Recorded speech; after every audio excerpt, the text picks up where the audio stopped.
അങ്ങനെ ഫെർമെൻറ്റ് ചെയ്യുന്നതിനെ പറ്റി ഒരു ചെറിയ വീഡിയോ ഇതിൽ കാണിച്ചു തരാം. ഇതുപോലെ ഒരു പ്ലാസ്റ്റിക്കിൻ്റെ ഒരു ക്യാൻ എടുക്കാം. ഇതിൻ്റെ അടിയിൽ സുഷിരങ്ങളുണ്ട്, ധാരാളം കട്ട് ചെയ്ത് സുഷിരങ്ങളുണ്ട്. ഇതിപ്പം വൃത്തി ലേശം കുറവാണ്, കാരണം ഇതിൻ്റെ ഫെർമെൻറ്റ് ചെയ്തതിൻ്റെ പുളിച്ച പാർട്ടൊക്കെ ഇതിലുണ്ടെന്നേ ഉള്ളൂ, അത് വേറെ അഴുക്കൊന്നുമില്ല.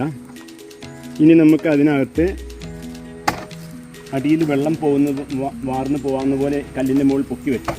അതിന് ശേഷം നമ്മൾ കളക്ട് ചെയ്യുന്ന കൊക്കോക്ക അതിനകത്ത് ഇട്ട് വെക്കാം. ഇപ്പോൾ ഇത് ഒരു ഡെമോ ആയിട്ട് കാണിക്കുന്നു, പക്ഷേ ഇതിൽ ഈ പാത്രത്തിൽ നിറച്ചുണ്ടെങ്കിൽ നന്നായിരിക്കും. കൊക്കോക്കായി ഇതിനകത്ത് ഇടുന്നു.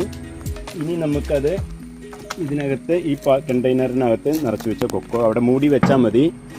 നമുക്കൊരു വെള്ളം വീഴാതെ മൂടി വയ്ക്കാം. അതിനുശേഷം ദിവസവും അതിനെ ഒന്ന് ഇളക്കി, കുളിക്കുന്നതിനനുസരിച്ച് ഓരോ ദിവസവും ഒന്ന് ഇളക്കി കൊടുക്കേണ്ടതുണ്ട്. ഇങ്ങനെ പൊടി ഉപയോഗിച്ച് ഇളക്കി വെച്ചാൽ മതി, അപ്പോൾ മിക്സ് ആവും. അങ്ങനെ നോർമൽ കേസിൽ 4 ദിവസം 5 ദിവസം മതിയാവും. പക്ഷേ മഴക്കാലം ആയതുകൊണ്ട് ചിലപ്പോൾ 7-8 ദിവസം ആയാലും കുഴപ്പമില്ല. അതുകൊണ്ട് നമുക്ക് നല്ലതായി ഇടയ്ക്ക് കുറച്ച് കൊക്കോക്കായ ഇടയ്ക്ക് കിട്ടുകയാണെങ്കിൽ അതും ഇതിനകത്തിട്ട് ഒരുമിച്ച് ചെയ്യാവുന്നതാണ്.